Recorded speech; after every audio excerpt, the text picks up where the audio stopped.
Le shimmer dans Arcane, c'est quoi? Déjà, le shimmer, ça a été créé par Singe à partir d'une espèce de fleur violette lumineuse qu'il avait trouvée dans les grottes de Zone, dans le cadre de trouver un moyen de guérir sa fille Oriana, qui est dans le coma et en phase terminale de sa maladie. Son premier sujet d'expérimentation fut Rayo, son animal de compagnie Wave Reader. Du coup, à l'origine, le shimmer servait de médicament de guérison. Cependant, sous le règne de Silco, il fut utilisé à d'autres fins, pour créer une armée de soldats surhumains pour aider Silco contre sa guerre contre Piltover, pour l'indépendance de Zone. Après la mort de Vander, Silco commence à vendre le shimmer comme une drogue, dans le but de financer ses activités illégales. Le premier sujet humain testé pour le shimmer fut Dekar, l'un des voyous adolescents de Silco. Il a consommé la drogue au moins 3 fois et finalement été tué lorsque Vander a également pris la drogue par désespoir et l'a brutalement assassiné. Après que Silco ait inondé les lanes de shimmer, celui-ci est devenu une drogue récréative et très populaire. De ce fait, elle a entraîné une épidémie de toxicomanie au sein de Zone. De nombreux zonites devenant des drogués déformés et désespérés se retrouvent à vivre dans la misère. Les profits générés par la drogue de Silco permettent à de nombreuses personnes de haut rang dans les équipes de Silco de s'enrichir et d'obtenir beaucoup plus de puissance sur le peuple de Zone. À partir de ça, que Echo et d'autres habitants créent les Firelight. C'est un peu une bande de guérillos rebelles qui s'est donné pour mission d'éliminer complètement la drogue de Zone dans le cadre de leur complot visant à faire tomber l'empire criminel de Silco. Jace, estimant que Zone n'avait aucune chance contre une guerre contre les Topsiders, donc Piltover, tente donc de signer un traité de paix avec Silco. L'un obtient la dépendance de Zone et l'autre obtient la fin de la production de shimmer. Sauf que ça se passera pas comme ça.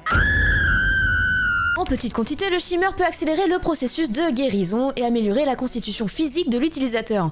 En plus grande quantité, il peut conférer des niveaux surhumains de force, de vitesse et de durabilité. En gros, les personnes qui consomment du shimmer en grande quantité perdent brutalement leur capacité cognitive et ont une agressivité accrue pendant toute la durée des effets de la drogue. L'utilisation fréquente de ce médicament engendre une dégénérescence progressive de la peau et des tissus musculaires, ainsi que des déformations physiques permanentes telles que de grosses tumeurs dépassant de la peau. Le shimmer est également utilisé comme drogue, mais il peut aussi être utilisé comme carburant. C'est pourquoi de nombreux zonites l'utilisent comme source d'énergie pour leur appareil chimico-technique. S'il y a d'autres choses que tu n'as pas compris dans Arcane, n'hésite pas à le dire en commentaire et j'essaierai d'y répondre.